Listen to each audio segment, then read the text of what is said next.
1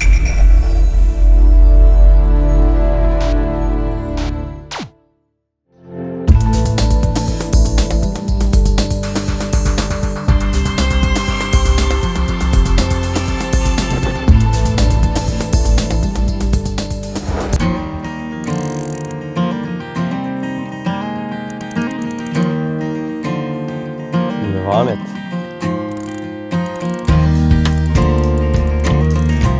Alors, ce que je vais faire, je vais poser ça et je vais aller voir sur la berge là-bas ce que ça donne.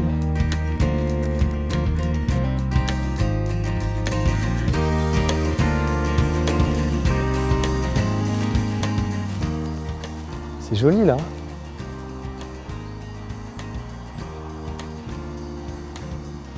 On a un repère sur les arbres.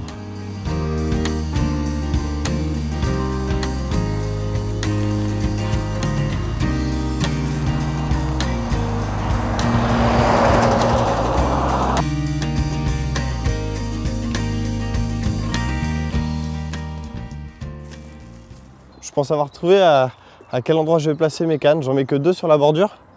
Là, il y a juste un petit îlot là.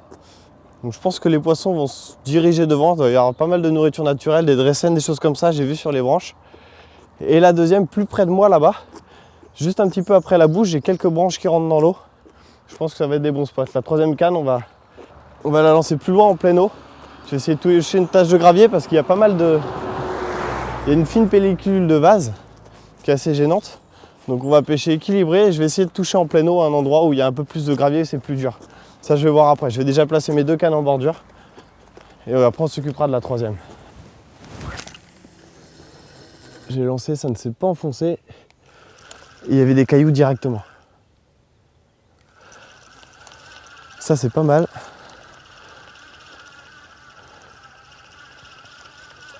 Je vais faire un petit lancer sans le montage pour clipper. Comme ça, une fois que j'aurai mis soit un sac soluble, soit un stick et lèche, j'aurai plus qu'à lancer fort, un peu plus fort. Et comme ça viendra en buter contre le moulinet, contre le clip du moulinet. Et ça se posera au millimètre.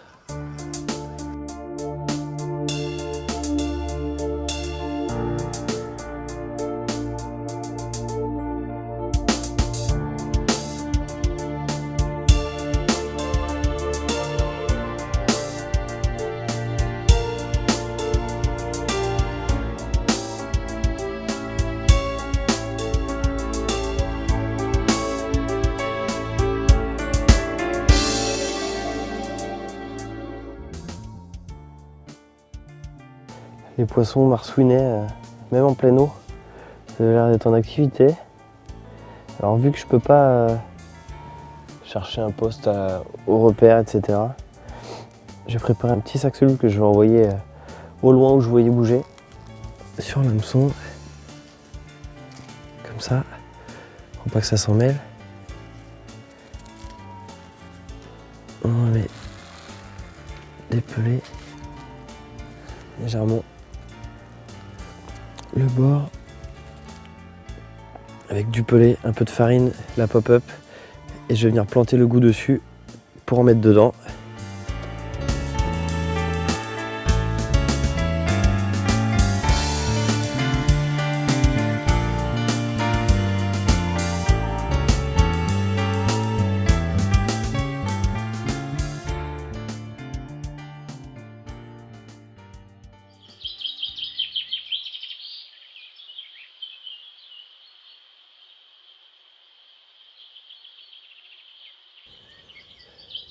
Un petit peu plus de 18 kg pour le premier poisson. Vous pouvez pas espérer mieux, hein.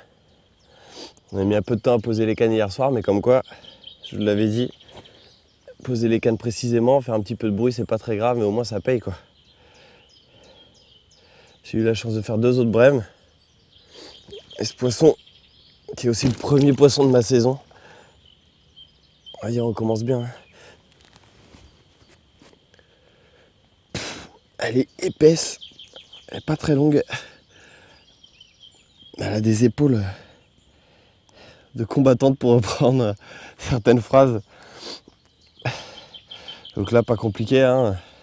Amorçage avec des billes Banoffee. J'ai fait tremper avec du booster The Cell avant. Et en échange, une Banoffee boostée au goût amande. À l'habitude. Sur un petit IQ des rigs. Et ça passe bien, hein. On va pas être difficile, hein. Si on commence la partie de pêche comme ça, je crois que derrière on peut qu'espérer. On va faire 2-3 petits clichés parce que j'ai reposé les cannes déjà ce matin avant. Dès que je me suis levé super tôt, j'ai entendu 2-3 sauts.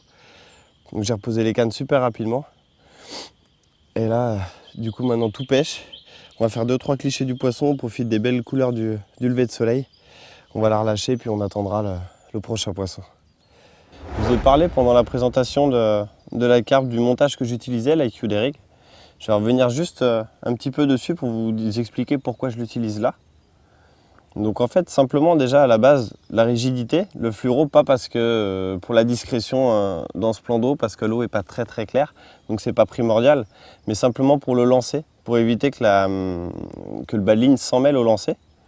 Donc j'y mets une bonne vingtaine, 20-25 cm. Et derrière, on y retrouve en fait la terminaison, donc le IQ des rigs, hein, avec un whipping nut sur la hampe de l'hameçon. Ce nœud que beaucoup de personnes ont du mal à comprendre, c'est simplement un nœud de ligature, comme si vous aviez un hameçon à palette, mais inversé, dans l'autre sens. Derrière, j'y mets un petit émerillon pour éviter d'avoir simplement un anneau et que la bouillette vienne s'écraser contre l'anneau, parce que justement les bouillettes comme ça, de ce temps-là, quand il fait chaud, elles deviennent tendres, et si on les met contre un anneau, elles viennent se plaquer contre la boucle et elles ne bougent plus. Là, sur un émerillon, au moins, elle vient se bloquer dessus et ça laisse toujours le premier anneau de l'émerillon super libre, et la bouillette continue de bouger sans problème. Et elle s'éjecte très bien lorsque la carpe l'engame. Derrière, donc les èches, hein, une Banoffee, une petite Milky Toffee amande, comme je vous l'ai dit tout à l'heure. Un petit sinkers le long du bas de ligne pour le plaquer sur le fond correctement. Et voilà, ça pêche très bien, hein, dans tous ces plans d'eau. Et puis l'avantage, c'est que vous pouvez lancer très fort, ça ne s'en mêlera pas. Et la carpe, de plus, elle aura du mal à le recracher de par la rigidité. Elle l'aspirera facilement vu que c'est assez équilibré. Et du coup, avec la rigidité, ça ne va pas pouvoir le recracher correctement. Elle va se faire piquer aussitôt. Voilà, c'est tout simple, hein, c'est facile à réaliser. Et puis si jamais vous galérez un petit peu à réaliser le nœud, sachez qu'il est fait, il existe aussi en tout prêt, il est super bien fait, hein. Donc il ne faut pas hésiter à l'utiliser.